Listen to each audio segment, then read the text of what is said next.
the oldest of the 3 daughters, and it's so nice to see all these faces from the last 48 years and 50 years from my parents, and we thank you. I'm sure they will be thanking you as well. We thank you for coming and helping us celebrate and pay tribute to this incredible accomplishment that they have achieved in the last half century.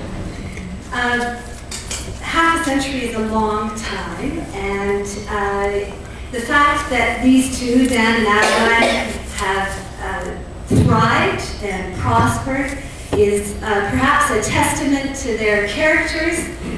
It could be a tribute to their shared values, but I suspect it may simply be proof of their sheer stubbornness.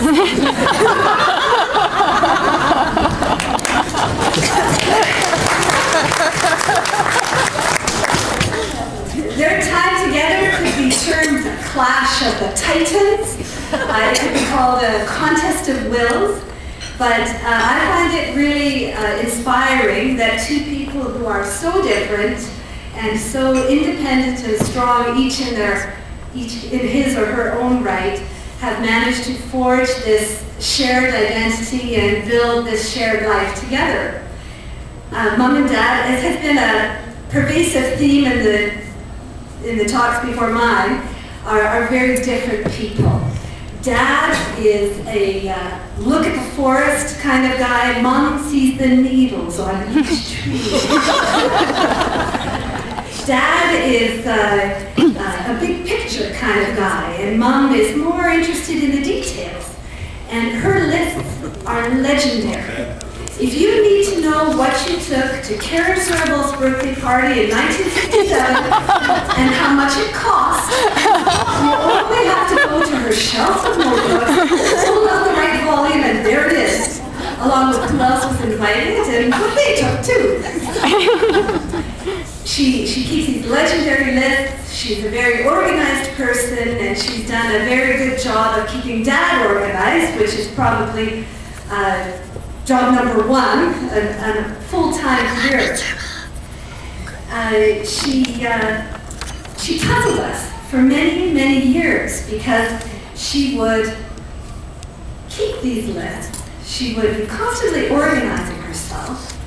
She, on the surface, appeared to be a pillar of the Ukrainian Catholic community. She was a selfless volunteer. She was a champion of her family and friends. That was on the surface. But below the surface, she had mysterious ties to the Eastern Bloc countries. She had connections, and she knew someone in every village in Eastern Europe. She would take off without warning on mysterious trips with someone named Vera to go visit Gdansk or Lviv. And she would appear back without notice, and notebooks crammed with cryptic writing. And if we tried to open the notebooks and read what was in them, slam shut, top secret. For years, we puzzled over this conundrum. What was she up to? And then my husband, Scott, finally came up with the solution. Adeline is a spy.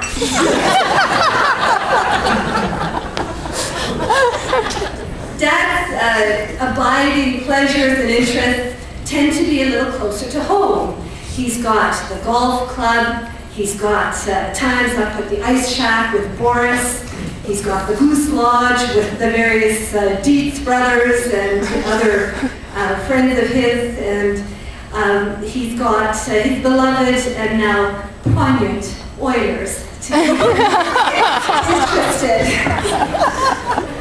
But Mom has spent much of her energy in the last 50 years trying to protect her friends and her family from Dad's look before you leap mentality.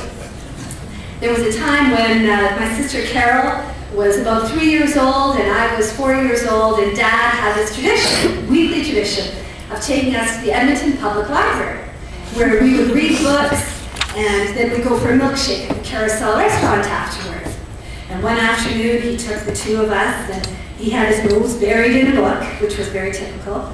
And Carol, it was a beautiful spring, rainy kind of day, Carol had a pair of brand new bright red rubber boots.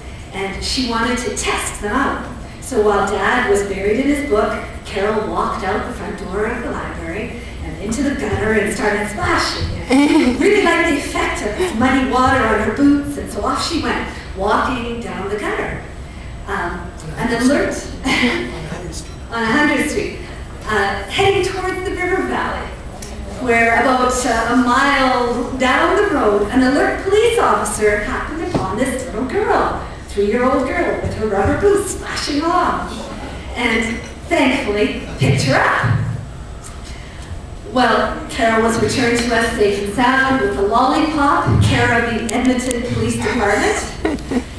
But in those moments before we knew she was safe, Dan faced Adeline.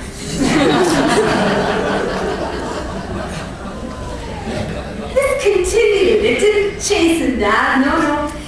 When we were 9 and 10, we were off on a holiday in Waikiki, and Dad, typical look before you leave, had decided 20 minutes of surfing instruction was enough for anyone. So he took Carol, age 9, and me, age 10, out. And we had our surfboards, and he yelled at us, "Let's go where the big ones are!" So off we went, each of us with our board. We went out, past the green water, past the turquoise water, past the blue water, into the navy water. It quickly became apparent that the big ones would prove too much for Carol, who at that point had little skinny arms, and with the rescue helicopters buzzing overhead, Dad yells at me, "Make your own way in!" I was terrified, but I did manage. I made it to the beach, and I scored a lifelong lesson in self-reliance, thanks to Dad. Meantime, it took Dad and Carol quite a bit longer to make their way to the beach. They were being swept away by a current, and they finally arrived, and as they walked up on dry land, Dad relieved, Carol bedraggled. In those moments, Dad faced Adeline.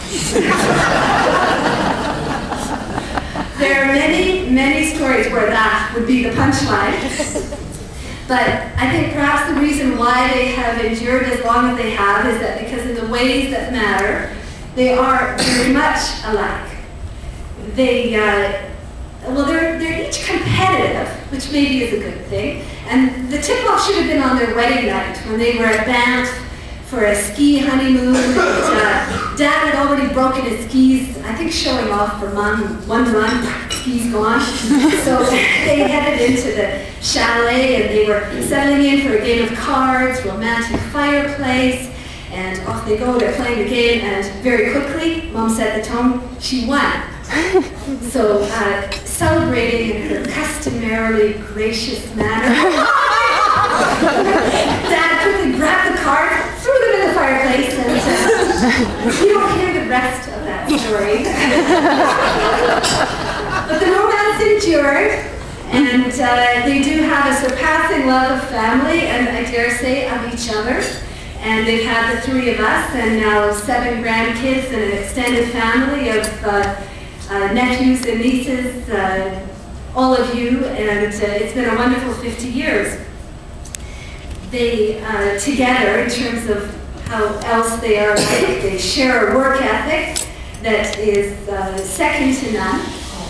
I remember being at university and with my roommate discovering the night before the final exam that really we had not planned our time very effectively. So much to study and so few hours before the exam, and we were starting to panic. So my roommate called her parents in Winnipeg, and she was crying on the phone about this predicament she was in, and she gets off the phone, she's smiling.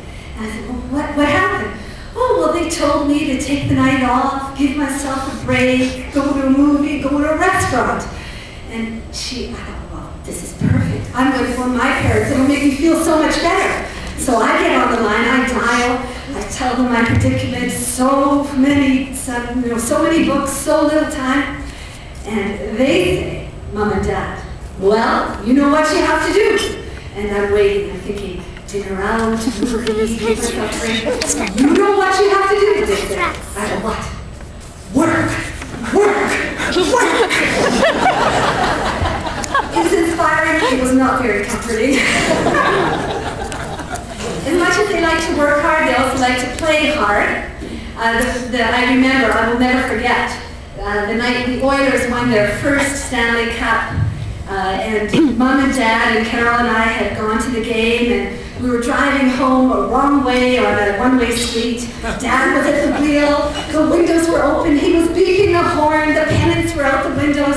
We came home and Mom put on a typical Adeline Austrian feast with perehe, holokchi, kubasa, the video played, and we had family and friends over all night long. We partied. And that is very typical of their enthusiasm and their exuberance and their approach to life. And as a result of that enthusiasm, we have many traditions we've enjoyed and we remember fondly, probably beginning with trips to the farm to visit my grandparents, or our grandparents, John and Stella Waslisha. Picking smoothie on the farm, the dances at the Blue Hall in Murden. We'll never forget those. And trailering with the Kuziks and the Zerwells at Red Street Campground and in Radium. Camping with the Crooks at Garner Lake. And hiking with the various McCoys and other relatives in the Rockies and Lake O'Hara. All of these are great memories that we will pass on to our kids. And I'm going to stop now because this is where I get weepy, also a family tradition. Thank you, Mom and Dad.